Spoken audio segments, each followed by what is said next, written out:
नमस्कार, मैं हूं आपके साथ इश्तियाक अहमद और आप देख रहे हैं आर्य न्यूज। रुक करेंगे इस वक्त की बड़ी खबर की तरफ, जहां पर रिटायर्ड एसआई के खिलाफ आय से अधिक संपत्ति का केस दर्ज किया गया है। आपको बता दें, मुरादाबाद एंटी करप्शन शाखा ने मेरठ में केस दर्ज कराया है। नौकरी के दौरान अरुण कुमार ने अकूत दौलत कमाई है। शासन के आदेश पर हुई जांच के बाद केस दर्ज हुआ है और मुकदमा मेरठ के शताब्दी नगर इलाके में एसआई अरुण की कोठी है। आपको बता दें इस वक्त की बड़ी खबर, जहां पर रिटायर्ड एसआई के खिलाफ केस दर्ज किया गया है, जिसपे रिटायर्ड एसआई के खिलाफ आय से अधिक संपत्ति का केस दर्ज किया गया है। और वहीं आपको बता दें, मुरादाबाद एंटी करप्शन शाखा ने केस दर्ज कराया है। जांच के बाद ये केस दर्ज कराया गया। नौकरी के दौरान अरुण कुमार ने दौलत कमाई है।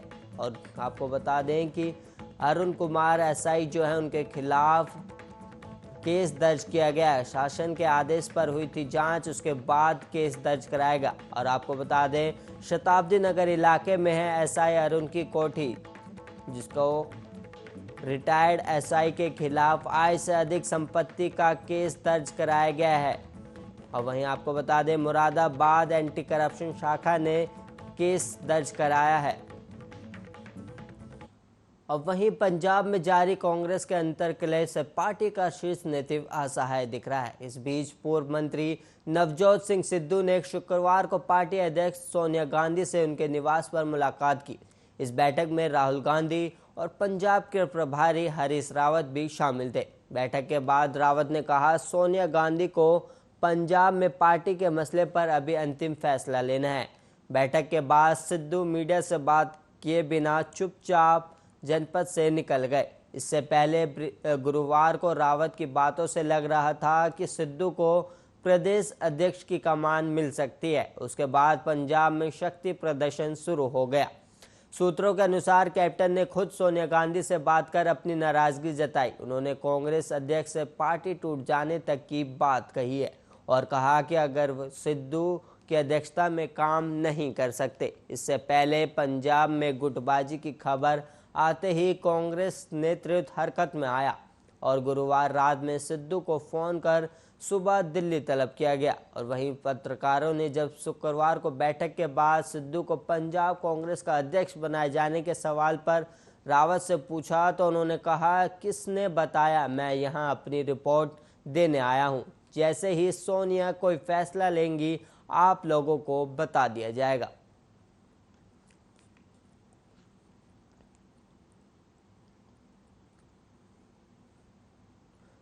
अब वहीं महाराष्ट्र के मुख्यमंत्री उद्धव ठाकरे ने शुक्रवार को प्रधानमंत्री मोदी से सामाजिक, राजनीतिक और धार्मिक उद्देश्यों के लिए एक जगह पर लोगों के एकत्र होने पर रोक लगाने के लिए एक राष्ट्रीय नीति बनाने की मांग की है। उन्होंने ये सुझाव पीएम द्वारा कोरोना पर बुलाई गई 6 राज्यों के मुख्यमंत्रियों की बैठक में दिया है। और उन्होंने कहा कि सरकार कोविड-19 महामारी के खिलाफ जंग लड़ रही है, लेकिन सार्वजनिक जगहों पर भीड़ को एकत्र होने से रोकना सबसे बड़ी चुनौती है। और केंद्र को सामाजिक, राजनीतिक और धार्मिक उद्देश्यों के नाम पर एक जगह एकत्रित होने से रोकने के लिए एक राष्ट्रीय नीति बनानी चाहिए। साथ ही उन्होंने कोरोना की दूसरी लहर से निपटने के लिए प्रदेश सरकार द्वारा उठाए गए कदमों की भी जानकारी दी। और वहीं दूसरी ओर तमिलनाडु के सीएम एमके स्टालिन ने बैठक में कहा कि कोविड-19 वैक्सीन की खुराकों का प्रदेश के लिए आवंटन कम हुआ है और उन्होंने विशेष मामले के तहत राज्य को 1 करोड़ खुराक उपलब्ध कराने का केंद्र से अपील की है। साथ ही उन्होंने पीएम से अनुरोध किया कि कोरोना महामारी से निपटने के लिए संबंधित सभी सामानों को जीएसटी से छूट दी जानी चाहिए। साथ ही उन्होंने नीट जैसी राष्ट्रीय स्तर की परीक्षाओं को कराने के फैसले पर फिर से विचार करने का आग्रह भी किया है।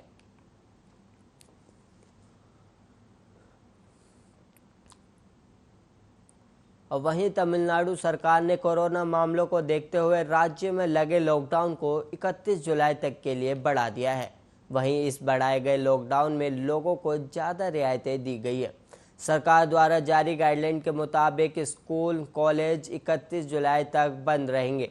आईटीआई और टाइप राइटिंग स्कूलों में 50% क्षमता के साथ खोला जा सकेगा। वहीं स्कूलों में प्रवेश प्रक्रिया के लिए शिक्षकों की भी अनुमति दी गई है। आपको बता दें, पिछली घोषणा में राज्य में 19 जुलाई तक लॉकडाउन लगाने की बात की गई थी। वहीं संक्रमण मामलों को देखते हुए इसे 31 जुलाई तक बढ़ाने का फैसला लिया गया है और सरकार द्वारा जारी नई गाइडलाइन के मुताबिक शादी समारोह में 50 लोगों के शामिल होने की अनुमति दी गई है। वहीं अंतिम संस्कार में 20 लोग शामिल हो सकते हैं। राज्य के मुख्यमंत्री M.K. स्टालिन ने प्रदेश की जनता से अपील की कि तीसरी लहर का खतरा बना हुआ है और अगर कोई जरूरी काम ना हो तो अपने घरों से बेवजह ना निकले। साथ ही हर प्रकार से कोरोना नियमों का पालन करें। आपको बता दें, बीते दिन प्रधानमंत्री मोदी ने तमिलनाडु, आंध्र प्रदेश, कर्नाटक, उड़ीसा, केरल समेत महाराष्ट्र के मुख्यमंत्रियों से राज्य में कोरोना से बनी स्थिति को लेकर बातचीत की थी। इस वर्चुअल बैठक में CM M.K. स्टालिन ने अन्य राज्यों के मुकाबले कम वैक्सीन देने का भी मुद्दा उठाया और राज्य को 1 करोड़ डोज की मांग की बात चले तो राज्य में बीते दिन 2312 नए कोरोना मामले दर्ज हुए हैं। वहीं 46 लोगों की मौत हुई है और वहीं राज्य में कुल संक्रमितों का आंकड़ा 25,31,000 के पार हो गया है, जबकि इस महामारी की चपेट में आकर 33,652 लोगों की मौत हो चुकी है।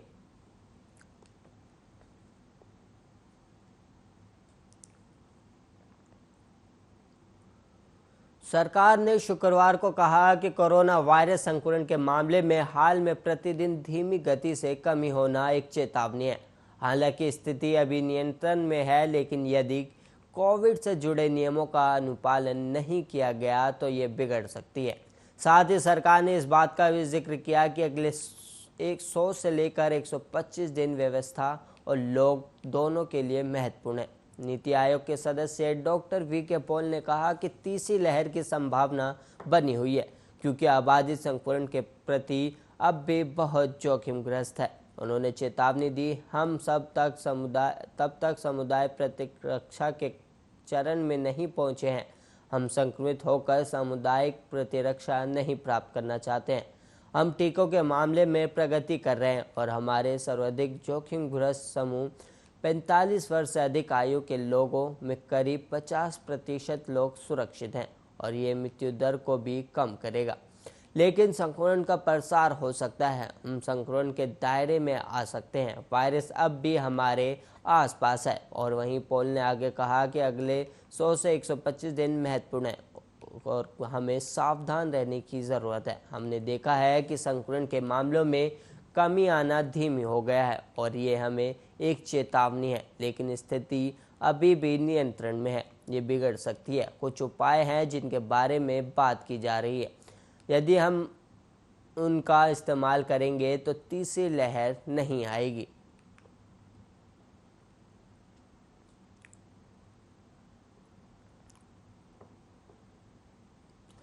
और वहीं देश के आर्थिक राजधानी मुंबई और इसके उपनगरों में शुक्रवार सुबह से भारी बारिश के कारण मीठी नदी में जल स्तर बढ़ जाने से शहर के कुर्ला इलाके से करीब 250 निवासियों को सुरक्षित जगह पर पहुंचाया गया है।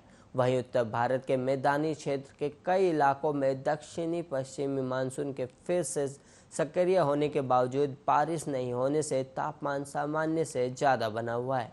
और वहीं उत्तर प्रदेश में गरज चमक के साथ कुछ जगह हल्की बारिश हुई और वहीं हिमाचल प्रदेश के लिए भारी बारिश की चेतावनी जारी की गई है। भारतीय मौसम विज्ञान विभाग ने कहा कि अगले 6 से 7 दिनों में उत्तरी क्षेत्र समेत देश के कई इलाकों में भारी से बहुत भारी बारिश होने का पूर्वानुमान है। विभाग ने कहा कि 17 से 20 जुलाई तक पश्चिमी हिमालय क्षेत्र और उत्तर प्रदेश में भारी से बहुत भारी बारिश का अनुमान है। और आगे कहा गया है कि 18 से 20 जुलाई तक पंजाब, हरियाणा, पूर्वी राजस्थान और उत्तरी मध्य प्रदेश में भी भारी बारिश होने का अनुमान है। और वहीं इसके अलावा 18 जुलाई को दिल्ली में भारी बारिश की संभावना है। विभाग ने कहा कि 18 जुलाई को यूपी में, 19 जुलाई को जम्मू में और 18 और 19 जुलाई को उत्तराखंड में भी भारी बारिश का अनुमान लगाया गया। और आगे कहा गया कि अगले 24 घंटों के दौरान गुजरात, मध्य प्रदेश, दक्षिण राजस्थान में अलग अलग स्थानों पर बिजली गिरने की आशंका और बारिश होने का अनुमान है और इससे घर के बाहर मौजूद लोगों और जानवरों के हताहत होने की भी आशंका जताई गई।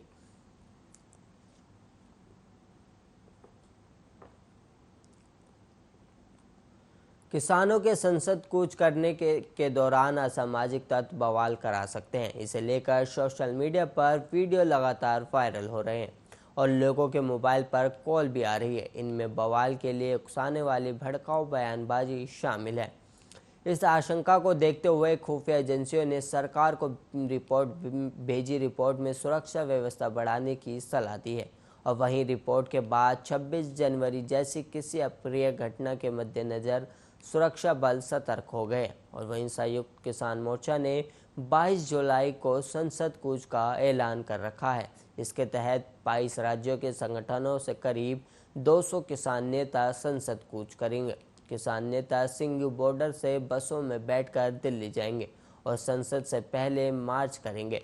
खुफिया एजेंसियों ने सरकार की रिपोर्ट सौंपी है कि किसान के कूच के दौरान असामाजिक तत्व बवाल करा सकते हैं। इसके लिए किसानों और अन्य लोगों को उकसाया जा रहा है। अलगाववादी संगठन सिख फॉर जस्टिस ने पहले वीडियो बनाकर सोशल मीडिया पर वायरल किया था और केसरी झंडा तलवार लेकर दिल्ली में घुसकर संसद पर कब्जा करने की बात कही थी।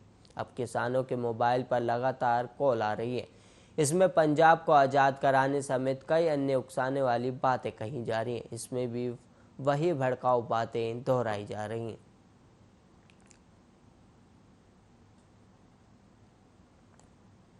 तेल कंपनियों ने शनिवार को डीजल की कीमतों में कोई बदलाव नहीं किया, लेकिन पेट्रोल की कीमतों में एक बार फिर बढ़ोतरी हुई है। राजधानी में पेट्रोल 30 पैसे प्रति लीटर बढ़ गया है। इससे पहले गुरुवार को पेट्रोल और डीजल के दाम में 35 पैसे और 15 पैसे प्रति लीटर की बढ़ोतरी की गई थी। देश भर में तेल की कीमतें शुक्रवार को नहीं बढ़ी थी और दिल्ली में आज पेट्रोल 101.84 रुपये और डीजल 89.87 रुपये प्रति लीटर बिक रहा है और वहीं 1 मई को 90.40 रुपये प्रति लीटर की कीमत रेखा से शुरू होकर अब राष्ट्रीय राजधानी में पेट्रोल की कीमत 101.84 रुपये प्रति लीटर हो गई है, जो पिछले 78 दिनों में 11.44 रुपये प्रति लीटर है। इसी तरह राजधानी में डीजल की कीमत भी पिछले 2 महीनों में 9.14 रुपये प्रति लीटर बढ़कर राजधानी में 89.87 रुपये प्रति लीटर हो गई है। पेट्रोल के दाम में 4 मई के बाद से 41 बार बढ़ोतरी हुई है, जबकि डीजल के दाम 37 बार बढ़े हैं और 1 बार कम हुए हैं। लगातार तेल की कीमतों में बढ़ोतरी के चलते राजस्थान, मध्य प्रदेश, महाराष्ट्र, आंध्र प्रदेश, तेलंगाना, कर्नाटक, उड़ीसा, तमिलनाडु, केरल, बिहार और पंजाब सहित 15 राज्यों में पेट्रोल के दाम 100 रुपये प्रति लीटर से ऊपर चले गए और वहीं यूपी और हरियाणा के कुछ जिलों में भी पेट्रोल 100 रुपये प्रति लीटर से महंगा हो चुका है और वहीं डीजल राजस्थान, उड़ीसा और मध्य प्रदेश में कुछ स्थानों पर 100 रुपये प्रति लीटर के स्तर को पार कर गया और ग्राहक अब केवल ये उम्मीद कर सकते हैं कि तेल की कीमतों में और बढ़ोतरी पर रोक लगे, क्योंकि ओएमसी ने राहत देने के लिए अगले कुछ दिनों में पेट्रोल और डीजल की खुदरा कीमतों में कटौती शुरू कर दी है। वैश्विक कच्चे तेल की कीमतें केवल 10 दिन पहले $77 प्रति बैरल के उच्च स्तर से गिरकर $73 प्रति बैरल पर आ गई है।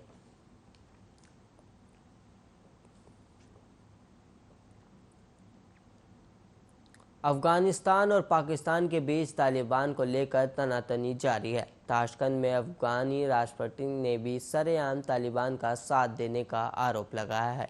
अफगानिस्तान बार बार पाकिस्तान पर तालिबान का साथ देने के आरोप लगा रहा और पाकिस्तान इन आरोपों से पल्ला झाड़ने से बाज नहीं आ रहा।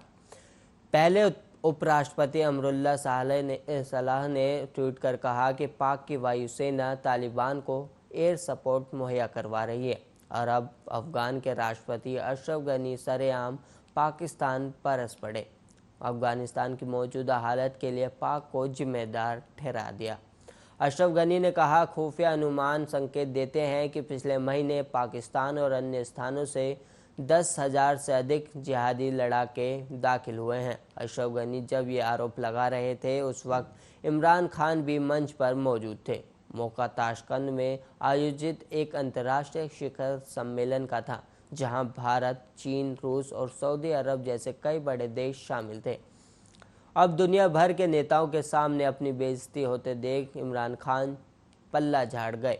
इमरान ने शांति का हवाला देते हुए कहा, मुझे निराशा होती है कि अफगानिस्तान में जो कुछ हो रहा है उसके लिए हमें दोषी ठहराया गया। राष्ट्रपति गनी को मैं बताना चाहता हूं कि अफगानिस्तान में अशांति से सबसे ज़्यादा पाकिस्तान प्रभावित हुआ है। पिछले 15 सालों में पाकिस्तान में 70,000 लोगों की जान गई है। अगर कोई अंतिम चीज़ है तो वो है कि पाकिस्तान अब और संघर्ष नहीं चाहता। पाकिस्तान हमेशा खुद को आतंक से त्रस्त देश कहता है। अब इमरान खान कितनी भी गवाही दे दे, लेकिन तालिबान को उसका समर्थन उसकी बात को हर बार की तरह गलत साबित कर रहा है।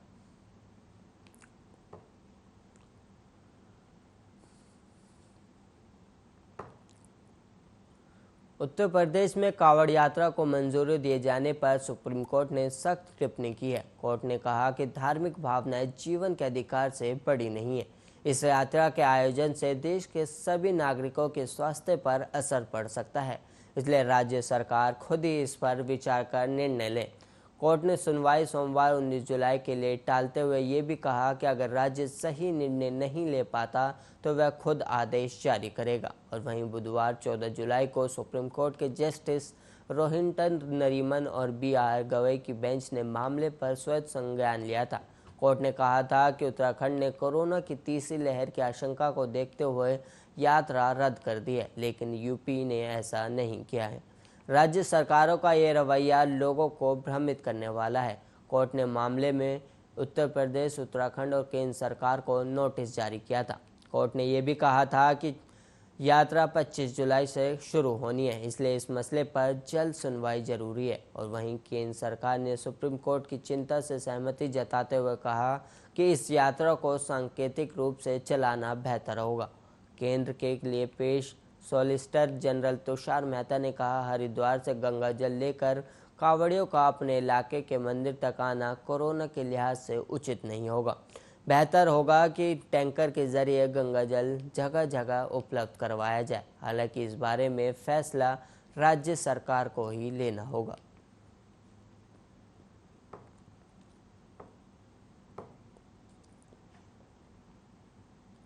Global instant messaging app WhatsApp ने गुरुवार को नए इंटरमीडिएट गाइडलाइंस और डिजिटल मीडिया एथिक्स कोड के अनुपालन में अपनी पहली मासिक रिपोर्ट जारी की है, जिसे IT नियम 2021 भी कहा जाता है। रिपोर्ट के मुताबिक कंपनी ने 15 मई से 15 जून 2021 तक भारत को इस 30 दिनों की अवधि के दौरान कुल 2 मिलियन भारतीय अकाउंट पर बैन लगा दिया है, जबकि इस अवधि के दौरान उसे कुल 345 रिपोर्ट पे मिली। प्लेटफॉर्म दुनिया भर में एक महीने में लगभग 8 मिलियन अकाउंट्स को ब्लॉक कर रहा है। व्हाट्सएप ने अपनी रिपोर्ट्स में कहा है कि हमारा मुख्य ध्यान खातों को बड़े पैमाने पर हानिकारक या अवांछित संदेश भेजने से रोकना है। हम ऊंची या असामान्य दर से मैसेज भेजने वाले इन खातों की पहचान करने के लिए उन्नत क्षमताओं को बनाए हुए हैं और अकेले भारत में 15 मई से 15 जून तक इस तरह के दुरुपयोग की कोशिश करने वाले 20 लाख खातों पर प्रतिबंध लगा दिया गया है। कोई भी व्हाट्सएप अकाउंट जो +91 से शुरू होने वाले नंबर के साथ रजिस्टर है उसे प्लेटफॉर्म पर भारतीय अकाउंट माना जाता है। जिन 2 मिलियन भारतीय अकाउंट्स पर इसने बैन लगाया गया है वे इसके 3 स्टेप प्रोसेस के अनुसार थे। ऐसे 95% से ज़्यादा अकाउंट्स को बैन कर दिया गया था जिन्होंने स्वचालित या ब्लैक मैसेजिंग का गलत इस्तेमाल किया था।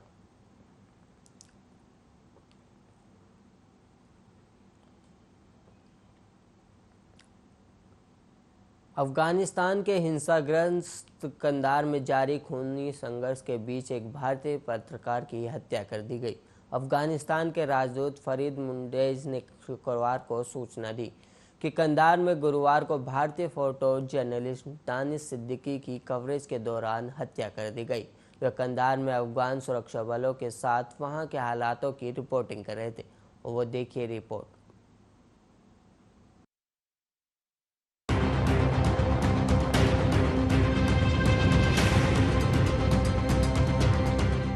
अफगानिस्तान के कंधार में भारतीय पत्रकार दानिश सिद्दीकी की मौत हो चुकी है। वह अंतर्राष्ट्रीय समाचार एजेंसी रॉयटर्स के लिए काम करते थे। अफगानिस्तान के समाचार चैनल टोलो न्यूज ने सूत्रों के हवाले से बताया है कि सिद्दीकी की मौत स्पिन बोल्डक इलाके में हुई है, जो कंधार प्रांत में स्थित है। यहाँ इस समय भीषण हिंसा जारी है। सिद्दीकी बीते कुछ दिनों से कंधार में जारी हालात की कवरेज कर रहे थे। उन्होंने अपने करियर की शुरुआत एक टेलीविजन समाचार संवाददाता के रूप में की थी और बाद में वह फोटो जर्नलिस्ट बन गए थे। साल 2018 में सिद्दीकी अपने सहयोगी अदनान आबिदी के साथ पुलित्जर पुरस्कार जीतने वाले पहले भारतीय पुरुष बने थे। इन्होंने रोहिंग्या शरणार्थी संकट को कवर किया था। वहीं कंधार में जारी हिंसा की कवरेज से जुड़ी जानकारी वह अपने आधिकारिक ट्विटर अकाउंट पर लगातार साझा कर रहे थे। 13 जून को उन्होंने जानकारी दी थी कि वह जिस वाहन में सवार थे उस पर कई हथियारों से हमला किया गया।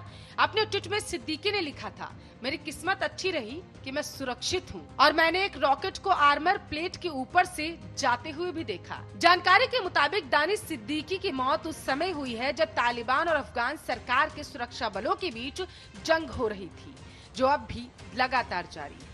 विदेशी सैनिक 20 साल चली लड़ाई के बाद अफगानिस्तान से जा रहे हैं, जिसे तालिबान अपनी जीत के तौर पर अब देख रहा है और लगातार देश के रणनीतिक रूप से महत्वपूर्ण हिस्सों पर कब्जा करना चाहता है। बीते दिनों तालिबान ने दावा किया था कि उसने देश के 85% हिस्से को अपने कब्जे में ले लिया है। तालिबान ने देश के उत्तरी और पश्चिमी हिस्सों में स्थित कई जिलों और बॉर्डर पर क्रॉसिंग को अपने कब्जे में ले लिया। सरकार का आरोप है कि तालिबान ने 34 प्रांतों में से 29 में मौजूद हजारों सरकारी इमारतों को क्षति पहुंचाई है, जबकि तालिबान ने इन आरोपों को खारिज कर दिया।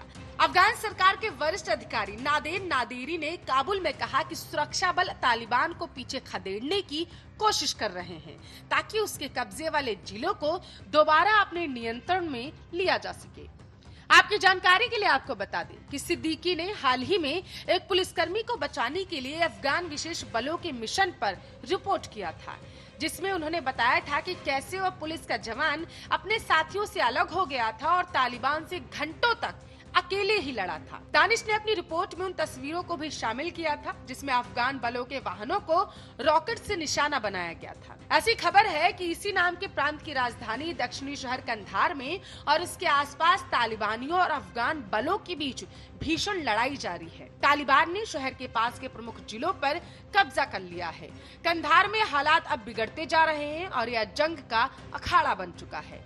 कंधार के इसी बिगड़ते हालात के मद्देनजर भारत ने भी 10 जुलाई को कंधार में वाणिज्य दूतावास से लगभग 50 राजनयिकों, सहायक कर्मचारियों और सुरक्षा कर्मियों को भारतीय वायुसेना की उड़ान से निकाला और देश वापस बुला लिया था। Special desk Aryan.